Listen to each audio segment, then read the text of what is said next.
Well, basically, I'm Khalil Morad. I'm a PhD student, and I did my PhD around climate urgency and resilience towards new strategies, including like video games as a new tool to do some mediation towards architecture. In this presentation, I will try to just show you a little bit of what we've been living in Morocco in the last months, and how we went through the accession of this earthquake from when it first hit and until what we're doing right now, like the actual situation right now. So basically, this earthquake that hit Morocco was one of the most severe one that we lived in the last century. One of the three that we lived in the last 50 years, basically being the latter of the three that lived. One that was in the Sema in 2004, and the earlier one that was in Agadir back in 1960. The particularity of this earthquake was basically that it was located in like some remote places that were like knowing a lot of vernacular architecture and quite traditional ones, and that it had some severe impact on 5 different regions that knows completely different aspect of cultural and ethnic population. Basically, this is the administrative location of these 5 regions. Basically, House, Shishawa, where the Fazilal, and Marrakesh. Being a really strong earthquake, we felt it back also in the north and even more in the south, in Tangier, Casablanca, and also Rabat. It was one of the strongest also from the point of view of the community that was touched, hitting more than 2.8 million people and more than 60,000 homes. And also from the deep rates that have been caused mostly in the upward places in the mountains. This is, like I said, one of the most diverse earthquakes because it caused a lot of impact in different ethnicities. We know that in Morocco we have like different languages that are practiced. Basically, the Darija, that is the common dialect, kind of Arabic that mixes a little bit of French and Tamazight, Tajhids, Tamazight, and some different other also people that can speak French and Spanish, which makes of this earthquake one specific situation to intervene in.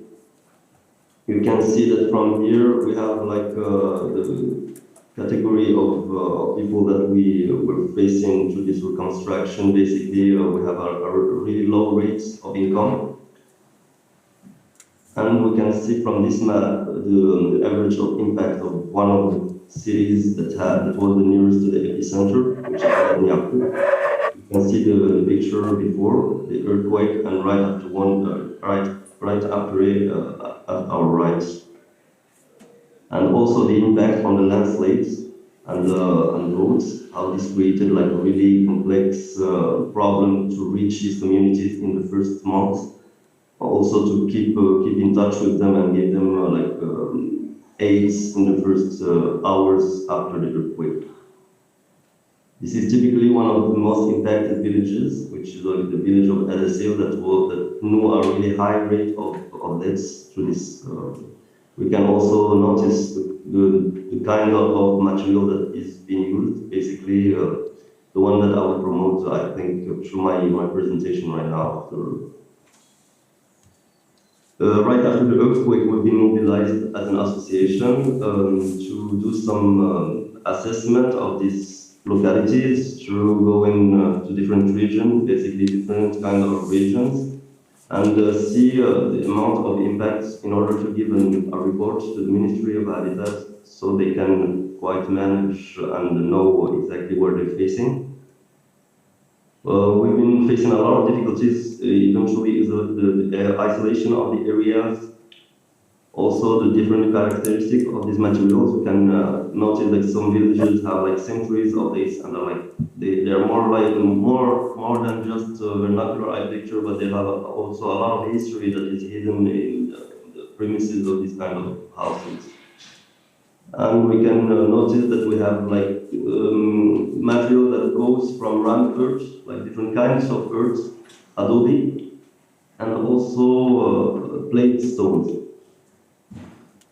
Through different centuries, people through what they've been living as earthquake, and one of these particularities is the earthquake that hit Morocco is a long-term earthquake. So that can justify basically the loss of knowledge that we were facing right now through vernacular architecture. But in the past centuries, people know exactly how to use local materials to create some really paraseismic vernacular architecture.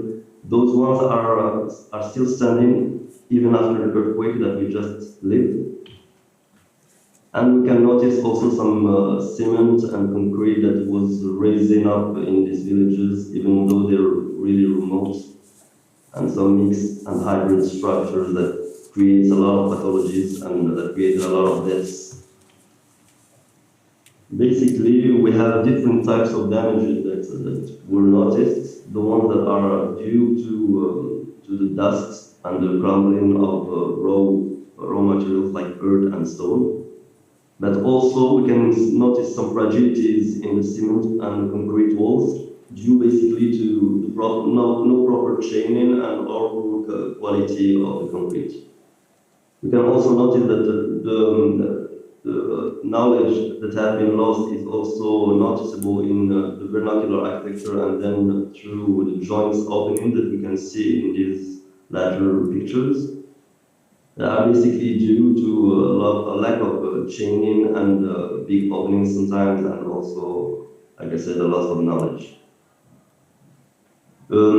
Let's talk about this reconstruction initiative. Well, right after giving this report, the government of Morocco stated that, and it was one of the few ones that really had this action of trying to avoid all temporary shelters and trying to rebuild right after the earthquake.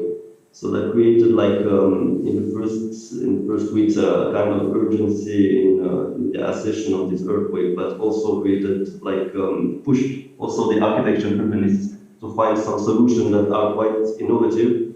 And one of them was basically through giving a map of areas that gave back, like, a situation of the most risked places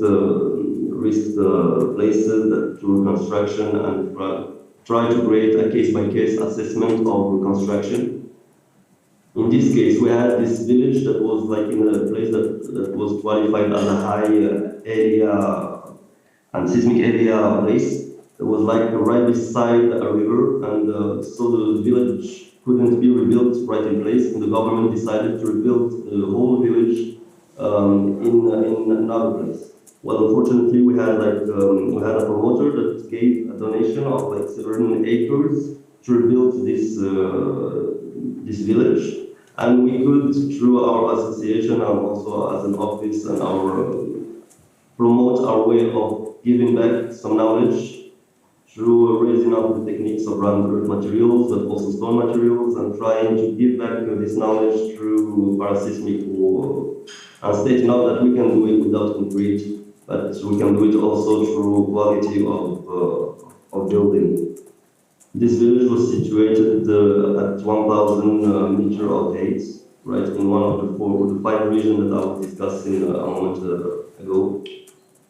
And we can see that these 4 acres were destined at first to promotion. So they were destined to some villas that were, and the promoter just gave them back to the community to create this dynamic of community management.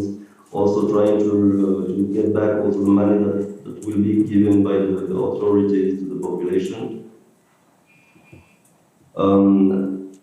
Our office is actually working on these building materials for the last 10 years, and we're trying to promote how creating creating a new way of building that is contemporary to these local materials can also help Morocco become one of the changing and the leader countries through efficient energy, knowing all the building carbon dioxide that is generated by the building industry is more than 40% of the problem of climate change, giving back like Sami to Samira. And we're trying two different actions, notably doing conferences and also some community assessment and mobilization to promote, because one of the biggest issues that we had lately is the refusal to rebuild with these materials, and trying to have this common knowledge that these kind of materials are quite weak. So basically what we're trying to do is give hope and also try to create some sensibilization towards population for these materials. This is some pictures of the sites and some local craft that are still existing right now right beside the site. We try to develop a methodology of an approach that is basically staying on the site the whole period and knowing the population, also going inside the houses and trying to localize the typologies of habitat that we have, trying to transform barriers into edges, and also listening and not getting into this patrimonial debates that try to preserve all the vernacular architecture without taking into consideration that we need to also upscale this housing techniques and giving meaning to materials, knowing that these materials are as contemporary as cement or concrete, and not trying to segregate them into a material of the poor. Trying to talk about recycling and reuse, but also working with temporality and letting people adapt with these new buildings and these new techniques, and giving back, like I said, beauty as a primary right also to the different kinds of population.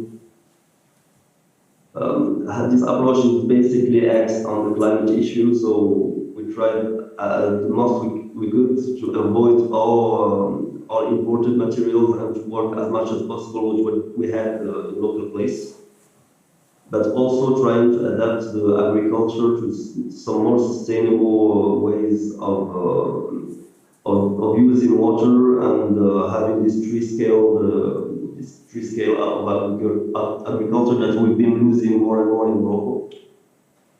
Stating out that public places are also really important in this kind of villages. And this is like a diagram that we try to reach out.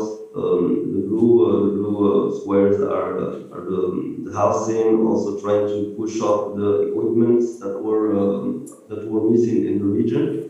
Basically studying for the youngest and some cultural centers and health centers. Now you can see like a master plan of a project that we've been developing. It's a project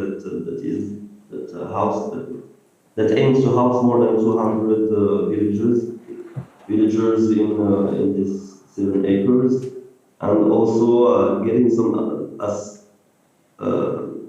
sanitation system that can also avoid the problems and the lack of system that were in the whole villages. But the idea is not to recreate the exact villages, but also to upscale the old techniques. There was a quite discussion about separating also the places, the habitats of the animals from the places, and this was a demand also from the villagers that didn't want anyone to be close to the animals due to the problem of sanitation that this created and some insanitary systems. So we tried also to work with all of these demands in order to give them some proper shelter. This is one of the facades of the housing that we've been giving. So it's a 19 square meter housing with an internal patio that is a different patio from the Arabo patio. It's a patio that is used also as a living space. And this is the places for the inhabitants for the animals that we have like back in the south of the master plan. The idea was also to use some cyclic agriculture, I don't know how to say it in English, but basically it's to use this for the agriculture, with the experiments of the animals for the agriculture and create a cyclic system. The idea was also to introduce, like I said, an upscale technical management. So these are some detailing of how we did use local materials, but in a way that can create some safety also for the people. Eventually, Morocco is one of the few countries that has a regulation system to build with rammed earth and stone material. So that created that is really not known, and we tried through different ways to promote also this regulation and make it like more knowable by the professionals in order to create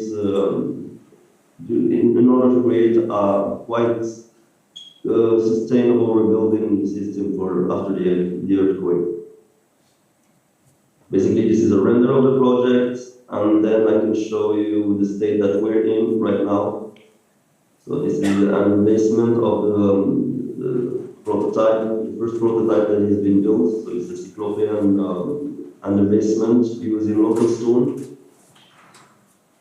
and lime. Trying to avoid at most concrete. This is the actual situation, and now we're trying to resolve. This is a picture from today that we're trying to raise rammed earth walls.